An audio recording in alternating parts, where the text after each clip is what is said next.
Hi, my name's Phil. I like talking about politics, and in this video I'd like to discuss the winless madness of the Education Secretary's announcement that the government are likely to remove the guidance for students to wear face masks in class even before summer.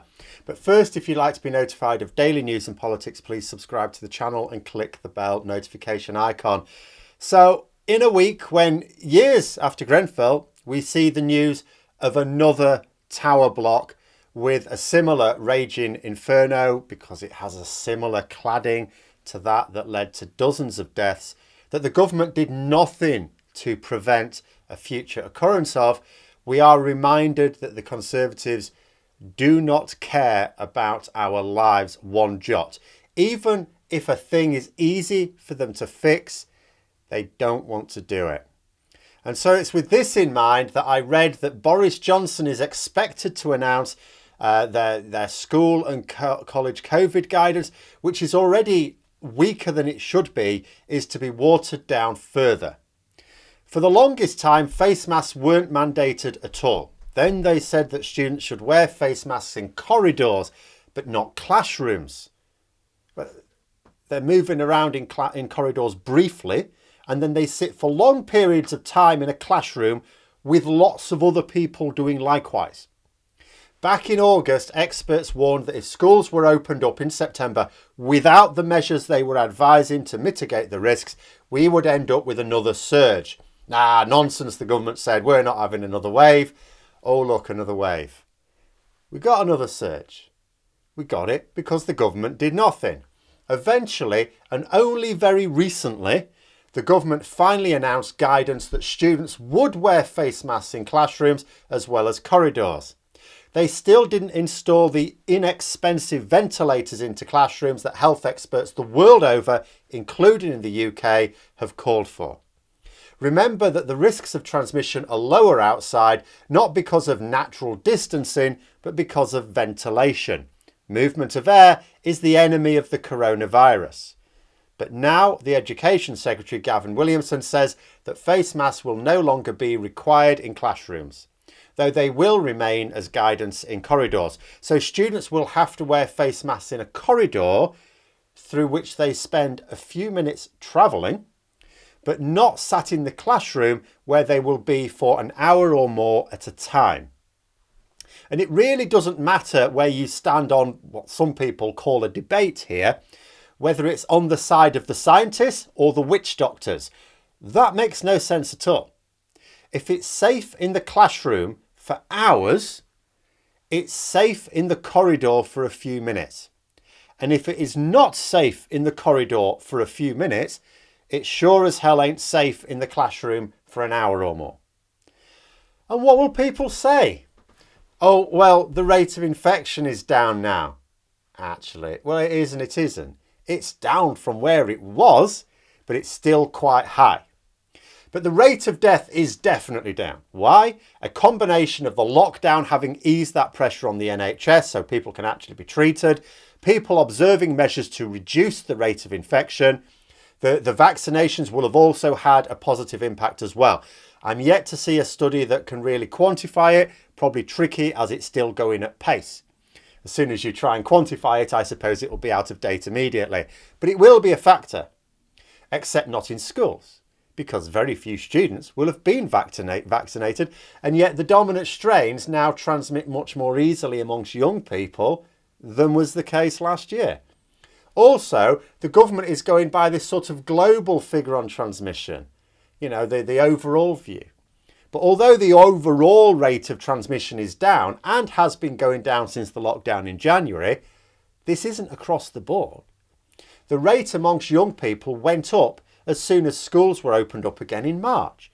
And that was with the guidance for wearing face masks in class. It really is simple to understand this. The virus is still out and about. We still have thousands of people a day becoming infected. Remember, the 2,000 people testing positive per day is a small proportion of the people actually becoming infected, because most will not be tested. They won't really need to know they'll need to be tested. Others won't be tested for other reasons. But even 2,000 new infections a day is high by any standards. That is higher, a lot higher than when we went into our first lockdown last year. And that was with a form of the virus that was less transmissible and less deadly. And here's the thing, coronavirus restrictions are absolutely a balancing act. You know, you have to make sure that a judgment call is based on a risk-reward calculation. I mean, we could say that everyone has to go home, everyone, and stay there until there are no new infections. And it wouldn't actually take that long if you could do that, a couple of weeks. Tell everyone to stay at home, don't let anyone into the country, we will sort it out in a fortnight. No problems. Except, of course, you can't do that. We'd have no electricity or gas or water or communications. You know, we wouldn't be able to get more food. It's not actually realistic. So what you have to focus on are simple things that aren't a big deal. Like, oh, well, are there people that could stay at home? Well, okay, if you can work at home perfectly well, work at home. You know, things like that. You know, small things that don't have a material impact on what people can do, but do make a big difference. Wearing a face mask isn't my idea of a good time, but it's also not a big deal. You know, I'm still for a few more weeks doing quite a bit of teaching cover, and then after that it'll be a few more weeks of lighter teaching cover. At the moment, Wednesdays are my big day. Huge day, in fact, because I all day and then PMQs in the evening often. So I have my face mask on from about 8:30 in the morning till 4:20 in the afternoon, only peeling it away to have a quick drink through a straw, and then it's right back on. Would I choose to do that if there was no benefit? No, I'm not really a fan of doing that, but can I do it? Yes, of course I can. And how does it restrict my activities? Doesn't really. I can't smile at a student when they've done something well, so I just have to say, that's done well. It'd be very deadpan, but then I'm often deadpan anyway. Frowning I can do, that's less complicated, but it's not really a big deal for me. Wearing face masks is an example of something that, even if you don't really believe it makes a big difference, you know, because you're following the witch doctors instead of the scientists, then it's still not a big deal to just do it. It's like, what harm does it do you? I mean, there are some people who don't like wearing clothes, full stop, but they still do it in public for the sake of society. It doesn't actually stop you doing anything. It might be mildly uncomfortable for some. And yes, face masks, there are some who can't wear for medical reasons, though I don't buy the likes of Lawrence Fox avoiding doing so for reasons of mental instability. If your problem is less medical and more that you're just an upper class tosspot, well, tough. Because this is what is missing. If there is to be a genuine debate, and it's very difficult to convince me there's a genuine debate when all of the scientific and medical experts say, wear a face mask. But if you're going to try and suggest there's a debate, what is missing is the argument on the other side. What is the reason to not wear a face mask? Oh, you don't think it makes a difference in your non-scientific opinion? Oh dear, how sad. But even if you believe that, that's not the argument. What is the argument for not wearing a face mask? You know, this isn't not being allowed to see your grandparents. This isn't not being allowed to go on holiday. It's not even not being allowed to attend the funeral of someone you killed because you wanted to have Christmas dinner with them in 2020, even if it meant empty chairing them for every Christmas after that. You know, it's wearing a bit of fabric across your nose and mouth for a while. For most people, a short while. You know, I do it all day on a Wednesday, half days on other days. Doctors and nurses do it their entire working lives for hours a day. I don't remember the anti-maskers being a thing in the past. Where were the placards before the pandemic demanding that medics not wear masks in surgery?